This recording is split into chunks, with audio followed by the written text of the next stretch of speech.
Hey guys, Peter here to do an album review. Today I'm here to tell you all about the latest from Angelcrypt, Dawn of the Emperor, out June 12 on Boersma Records. This album has 10 tracks, 39 minutes in length, and this is the band's second full-length studio album. These guys are from Malta. They're a melodic death metal band that incorporates some thrash metal influences into their sound.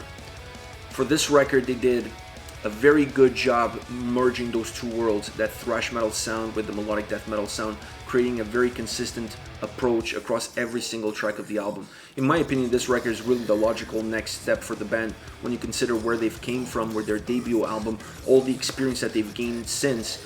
This record shows that experience. It really shows that they were more focused, they were more driven, they had an idea of what they wanted and they went for it and they got it. As you start going deeper into the record, you realize that this album gravitates around four main elements, and that it's structure, overall sound, guitars, and vocals. The structure and the overall sound are interconnected. You really can't talk about one without talking about the other, because they're tied at the hip. One moves the other and vice versa. But starting off with the structure, I really like what they did here. It's a classical structure for an album that has this sound. Starting off with an intro track of War and Will, you feel the album starts to pick up in intensity and aggression. Then it dips down in the middle with an interlude, very stripped down interlude track called Salvation. And then the second half of the album is as heavy, as aggressive, as intensive as the first half, creating that even keel across the whole record. You need this structure because the songs themselves are very cohesive. They don't change too much, so you need something within the structure of the album that resets the listener, and Salvation, that interlude right at the middle, is that reset button that you really need for an album like this to work. Then when you look at the overall sound of the album, you feel like it's, like I said, very cohesive across every single track. They have a signature sound, a way of constructing songs that lends itself to a very linear approach. So you needed that song in the middle in order to break that linear feel, reset the record, reset the sound, because otherwise the album would start to become very repetitive across every single track. So you needed that there.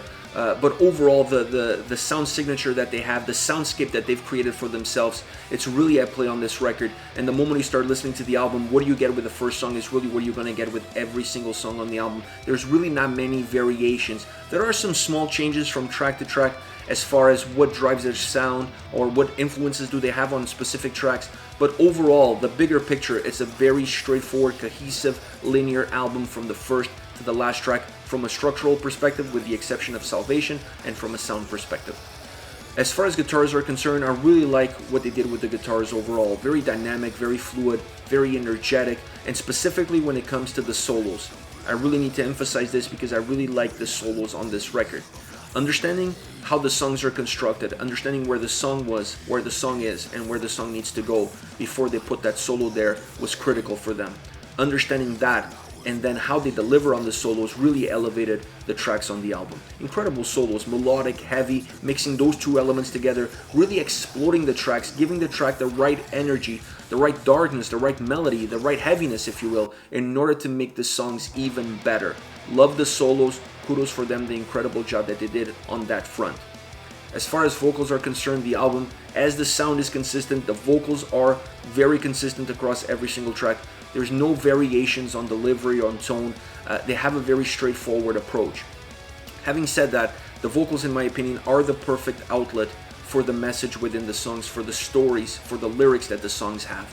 They really have the right intensity, they have the right power, and in my opinion, the right emotion in order to get everything out and be that driving force, be that cherry on top of every single song on this record. I really like the vocals. I think it fits perfectly with their sound, with their style, and with their approach.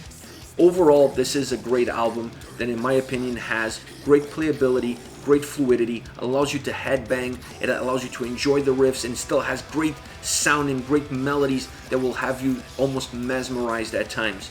To me, there are some small elements that I think they have to address as they move forward. One of those elements is the fact that some of their guitar riffs start to sound a little bit too much like Amon Amarth, in my opinion, and that to me could become a deterrent to the sound of the band and to where the band wants to go. You have to walk that fine line, but you make sure you don't walk it too closely. In some songs on this record, I felt that perhaps they walked a little bit too closely. It doesn't take away anything from the overall quality that the album has, but to me it's something that they have to keep in mind, at least keep in mind as they move forward.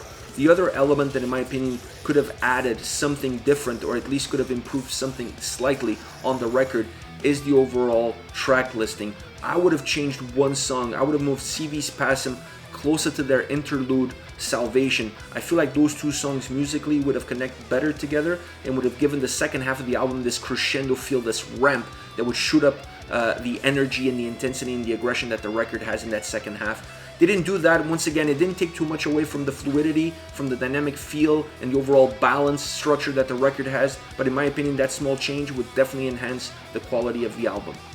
Now, as far as songs are concerned, I want to start with Clockwork Blood Red. I love this song. Heavy, slow intro, builds up. There's this feeling of crescendo to it. The tempos increase. Great guitar riffs, very melodic, very driven, very powerful. The chorus slows down ever so slightly the song. Perhaps the intensity in the chorus dips a little bit, becoming a little bit more melodic. That's the feeling that I get from this track. This change in tempo and this change in approach really creates a break between the verses and the chorus. You start to feel there isn't a drastic break, but there's definitely a slight change between those two, creating these peaks and valleys throughout the song, making the song more dynamic, more fluid. I really like the solo on this track. It's short, it's compact, but it understands where the song is, it understands the dynamics of the song, and really merges what you're getting from the verses and the chorus, is merging melody with heaviness, and that's the result that you get in the guitar solo. I also love that following the guitar solo, you get this guitar bridge that expands beyond it, and then it builds in towards this heaviness that closes off the track. The track closes off in a very heavy tone. Next, Iron Creed, my favorite song on the album. I really love this track. Starts off with almost a black metal sounding guitar riff that stays through the song but loses a little bit of that black metal edge. It starts to blend in with other sounds and becomes a lot more melodic. The drums come into the track, which allows the song to gain momentum, gain volume, and then morphing the track with melody and aggression and intensity and heaviness creates this perfect hybrid song that just takes you in different places and moves you in different places. I like the alternation of guitar sounds that this song has. To me, almost feels like the song goes through 3 different stages as far as the guitars are concerned. You get death metal, you get thrash metal, you get groove metal. All these 3 elements are present in this song, and they interchange themselves as far as the guitars is concerned. Once again, creating a song that's very fluid and very dynamic all the way through. This song also has a very catchy and hooky chorus that becomes more memorable when you think of this song. Perhaps one of the reasons why I like it so much. It's simple lyrically, it's very simple in the chorus, and when you have a simple chorus with a great guitar melody on top of it, you have a song that will stay in your mind forever, because it just becomes that earworm of a track. Also, the guitar solo on this song is absolutely phenomenal. My favorite guitar solo on the album, really creating a solo that just absolutely destroys the track, just explodes energy, power, melody, aggression, all at the same time. A really extended solo as well, not short at all, and I really like that. You almost want the solo to go on even longer. It's just a great solo that understands the structure of the song, the dynamic of the song, and then it expands upon it. Last but not least, As Death Endures, I really enjoyed this track because it gives the album, the song I mean, a little bit more of a thrash metal feel to it. I really feel like the bass line of this song is thrash metal, and then you have death metal incorporated into it, versus some of the other tracks that are more predominantly death metal driven with some thrash metal elements at play.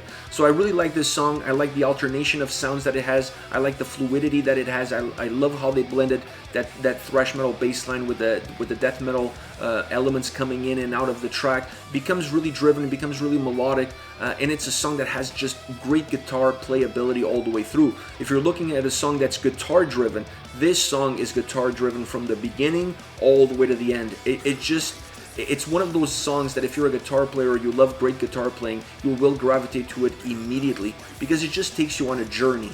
Musically, this song, from a guitar playing perspective, really takes you on a journey from the first note to the last note, and that's one of the reasons I gravitated towards it. Love this track.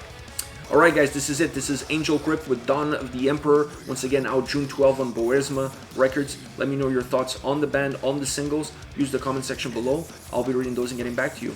Take care, guys.